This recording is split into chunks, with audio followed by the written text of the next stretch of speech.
Le Grand Direct et un invité exceptionnel ce soir, Monseigneur André 23, cardinal archevêque de Paris, en visite en Israël. Bonsoir à vous. Bonsoir. Merci d'être là. Vous allez participer demain, c'est peut-être l'objet principal de votre voyage ici, vous allez nous le dire, à une cérémonie importante d'hommage à votre prédécesseur Jean-Marie Lustiger qui aura lieu dans la ville d'Abou Ghosh. De quoi s'agit-il exactement? Dans le monastère d'Abou Ghosh, même plus précisément. Il s'agit d'inaugurer un mémorial qui rappelle le souvenir du cardinal Jean-Marie Lustiger et de son implication très forte dans beaucoup de circonstances en ce pays, alors qu'il était jeune prêtre et ensuite comme archevêque et comme cardinal. Et donc son rôle dans l'évolution aussi des relations entre les juifs et les chrétiens a été assez déterminant pour que, avec la collaboration du Conseil des représentatifs des institutions juives de France, nous souhaitions réaliser ce mémorial et lui donner une place qui permette à beaucoup de pèlerins de le voir. Alors, histoire singulière évidemment, qu'on va résumer, que celle de Jean-Marie Lustiger, qui est donc né juif et qui s'est converti au christianisme après avoir échappé au nazisme pendant la guerre. Est-ce que pour vous, c'est une histoire qui a un caractère important pour l'Église catholique, justement, un juif qui devient chrétien? C'est pas simplement un juif qui devient chrétien, c'est le phénomène tout à fait important et décisif, c'est quand le pape décide de le nommer évêque d'Orléans en 1979. C'est-à-dire, c'est pas simplement un juif qui est devenu chrétien ou un juif qui est devenu prêtre, c'est un juif qui est devenu évêque. Et donc le pape Jean-Paul II a pris cette décision de façon tout à fait délibérée. Et un an après, ou pratiquement 18 mois après, de le nommer archevêque de Paris. Donc c'est ce qui a constitué évidemment un élément tout à fait surprenant dans le dispositif habituel. Ouais. Mais ça veut dire quoi? C'est une façon de créer un pont entre des religions qui n'ont pas toujours eu des relations simples? Non, je ne crois pas que la décision du pape était fondée sur des pronostics par rapport aux relations entre les juifs et les chrétiens. La décision du pape était de choisir cet homme-là parce qu'il lui avait été présenté, qu'il avait estimé que sa candidature était plausible et qu'en apprenant à le connaître, il a pensé qu'il pouvait lui confier des responsabilités plus importantes. Mais il ne l'a pas fait parce qu'il était juif, mais il l'a fait sachant qu'il était juif et sans reculer devant ce qu'il y avait de surprenant dans cette décision. Mais quand vous dites surprenant, ça veut dire que ça pouvait déranger peut-être certains dans l'Église que... Non, c'était pas tellement le dérangement, c'était quand même un phénomène inhabituel. C'est pas une chose qui arrive tous les jours, et donc c'était normal que ça suscite de l'étonnement, des réactions, ce qui est tout à fait normal. Mais Jean-Marie Lustiger le disait lui-même. Je suis né juif, donc je reste juif, quoi qu'il arrive. Ouais. Bien sûr. Ouais. Et ça, c'est vrai quelque chose. Qu'est-ce que ça a apporté finalement dans la vision peut-être qu'a eu l'Église catholique du judaïsme? Est-ce que vous pensez que ça a fait évoluer peut-être des mentalités? Certainement, oui. Certainement. Et en particulier, il se trouve en plus que ces événements sont survenus quelques dizaines d'années après le Concile Vatican II, et que la ligne qui a été définie au Concile Vatican II et qui a été développée ensuite par le pape Jean-Paul II, qui consiste à réidentifier l'origine juive de la foi chrétienne et l'enracinement de la foi chrétienne dans le peuple d'Israël, et donc de reconnaître qu'il y a une relation tout à fait particulière entre les juifs et les chrétiens. Et aujourd'hui, comment vous qualifieriez justement les relations qui existent entre le judaïsme et le christianisme?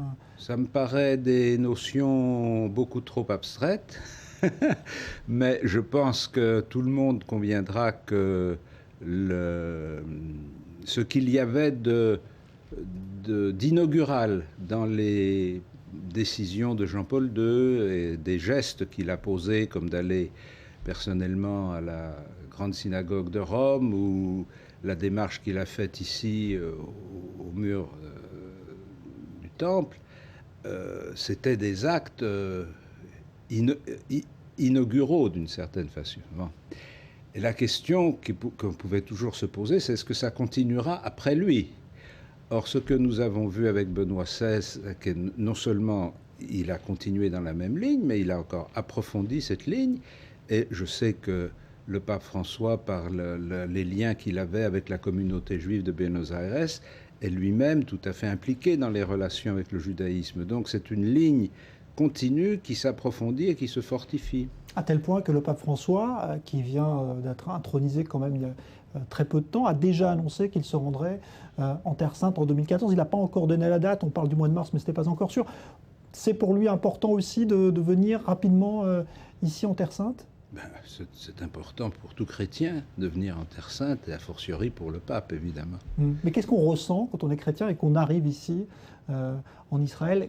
Qu'est-ce que ça transporte comme émotion pour vous, quand vous venez par exemple ici? C'est pas tellement sur le plan de l'émotion, c'est la prise de conscience d'une réalité que nous connaissons intellectuellement, c'est-à-dire que nous connaissons l'histoire de Jésus, nous connaissons un certain nombre d'éléments historiques qui ont entouré la naissance de l'Église, mais c'est une chose de les connaître intellectuellement, c'est autre chose de les voir physiquement. C'est une chose de savoir que Jésus est né à Bethléem et de venir à Bethléem. C'est une chose de savoir qu'il a vécu à Nazareth et de venir à Nazareth. C'est une chose de venir au bord du lac de Tibériade et de venir à la basilique de la Résurrection. Tout ça, ce sont des choses que l'on connaît, mais dont on n'a pas d'expérience directe. Quand on vient ici, on est confronté, j'allais dire, physiquement à la réalité historique du christianisme. Et c'est une terre qui reste encore agitée par des conflits politiques. Comment l'Église voit-elle justement cette situation qui ne bouge pas pour l'instant, puisqu'il y a toujours ce conflit larvé entre Israéliens et Palestiniens?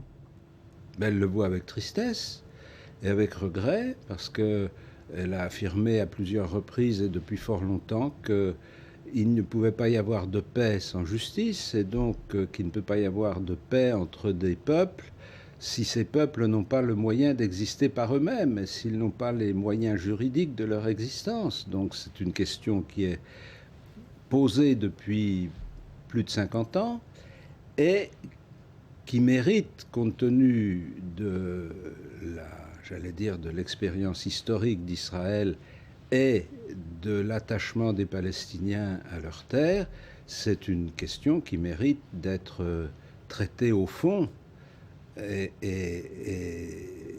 dans la justice. La justice pour les deux côtés, c'est ce que... Donc, évidemment. Ouais.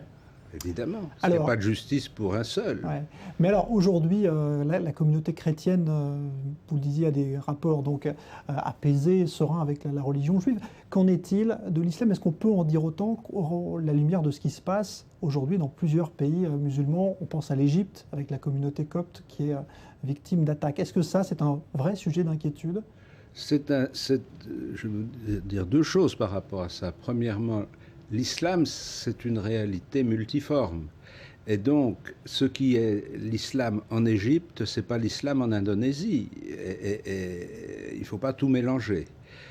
Ensuite, dans une situation comme l'Égypte, on voit très bien comment les relations entre un certain nombre de tendances musulmanes, de groupes musulmans actifs et les Coptes sont en fait la transcription religieuse d'un conflit politique, et qu'il ne peut pas y avoir de paix entre les communautés s'il n'y a pas un État fort qui est capable de garantir la paix. Mais justement, c'est un peu ce à quoi on assiste dans plusieurs pays musulmans. Ça se passe aussi en Syrie, où l'État n'est plus en mesure de protéger également les chrétiens. Est-ce que vous pensez que le christianisme a encore sa place aujourd'hui dans les pays musulmans? Mais quel pays musulman? Nous parlons de la Syrie, nous parlons de l'Égypte. Mais d'où sont-ils musulmans? Ce sont des pays à majorité... Ils sont à majorité musulmane. C'est pas parce qu'ils sont à majorité musulmane qu'ils sont musulmans. C'est pas le pays qui est musulman, ce sont ses habitants. Ouais. Mais l'État souvent est très lié à l'islam, que ce soit en Syrie ou en Égypte. C'est assez normal historiquement. Mais c'est pas parce qu'il y a une tradition historique qui est relativement récente par rapport à la présence des chrétiens sur ce sol, puisqu'ils y sont depuis les origines de l'ère chrétienne, et donc on ne voit pas très bien pourquoi ils n'auraient pas le droit d'y être. Et c'est autre chose de savoir dans quelles conditions un État assure la citoyenneté à ses membres, et la citoyenneté complète, et pas une citoyenneté à plusieurs degrés en fonction de la religion. Mais il y a aujourd'hui l'émergence, est-ce que ça doit vous inquiéter quand même, d'un islam beaucoup plus radical qui, lui, semble nier la présence même d'autres religions sur son sol. Mais c'est évident. Mais il ne faut pas identifier cet islam-là à l'islam en général. C'est pas parce qu'il y a une tendance ou des groupes islamistes qui ont une position radicale sur la coexistence avec les autres qu'il faut assimiler la totalité de l'islam. Tous les musulmans ne sont pas comme ça, heureusement. Est-ce qu'aujourd'hui, par exemple en France, le pays que vous connaissez bien, est-ce que vous diriez qu'il est important de garder justement un lien très fort entre ces trois religions monothéistes pour éviter que l'amalgame ne soit fait par le grand public, qui lui parfois a tendance justement à assimiler aujourd'hui islam et islamisme? Mais nous efforçons de garder ces liens et nous les faisons vivre. Nous avons une conférence des responsables des cultes en France qui réunit les juifs, les musulmans, les chrétiens, les bouddhistes, et nous nous rencontrons et nous travaillons ensemble et nous échangeons ensemble nos réflexions sur la situation de la société, et nous nous efforçons, pour autant que ça dépend de nous, et chaque fois que l'occasion se présente, d'éviter que des questions qui sont des conflits de la vie sociale se transfèrent dans des conflits religieux. Alors vous avez été aussi en France, en tout cas avec une période très agitée autour du fameux mariage pour tous qui a finalement été adopté. D'autres pays aussi aujourd'hui sont traversés par ce débat avec plus ou moins de passion. Est-ce que vous diriez aujourd'hui que le climat est apaisé sur cette question en France, ou est-ce qu'il y a toujours un risque, même si la loi a été votée maintenant et doit être appliquée? Mais le risque, c'est pas le risque du climat social, c'est le risque de la réalité.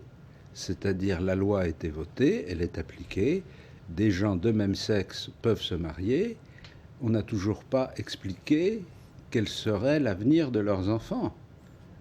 Et on n'a toujours pas expliqué Donc comment... pour vous, rien n'est réglé aujourd'hui? La loi est passée, mais le débat est loin d'être terminé. Mais c'est pas le débat qui est en cause, c'est la réalité. C'est pas parce que les gens se marient que leurs enfants sont heureux. Et la question, c'est comment est-ce qu'on travaille pour le bien des enfants et pas pour le désir des adultes.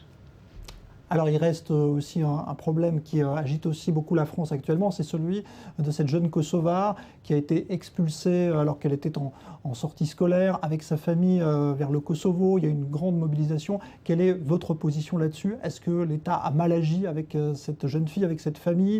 Est-ce que la proposition de la faire revenir seule est acceptable pour vous? Je n'ai pas de position particulière là-dessus. Il y a des lois, les lois sont appliquées. Si le gouvernement ne juge pas utile de défendre l'application de la loi et de faire une exception, c'est sa responsabilité. Je ne vois pas très bien quel genre d'exception il pourrait faire pour ramener une enfant seule en laissant sa famille ailleurs. Je ne crois pas que ça corresponde là non plus à ce qui est nécessaire à l'épanouissement d'un enfant. Si elle est passionnée par des études en français, je crois qu'il y a des lycées français de très bonne qualité au Kosovo. Est-ce qu'à votre avis, la population rom est stigmatisée plus globalement, même si... Ah mais c'est autre chose. Oui, mais non, mais ça n'a parce rien à qu'on voir. a tendance à assimiler un petit peu... Ah ben non, ça n'a rien à voir. Il ne s'agit pas de Roms. Et les Roms en France, c'est entre 15 et 50 000 personnes selon les fourchettes, ce qui fait quand même une population relativement réduite. Mais ils sont, à votre avis, acceptés aujourd'hui par la société? On ne cherche pas à les rejeter? Et globalement, d'ailleurs, des populations qui viennent de ces pays balkaniques qui sont assimilées. Mais on cherche toujours à rejeter des étrangers quand on est dans une situation de protectionnisme et de peur. Mon problème, c'est pas de savoir si on rejette un tel ou un tel, c'est de savoir comment on fait baisser la peur et comment on aide les gens à assumer leur existence. Merci beaucoup, Monseigneur André 23, archevêque de Paris. Cardinal, merci d'avoir été là et donc vous rendrez hommage à votre prédécesseur demain lors d'une cérémonie à Abou-Gosh. Merci d'avoir été dans ce studio d'i24 News. C'est la fin du Grand Direct, un nouveau journal à venir dans un instant. Merci. Je vous demande une seconde.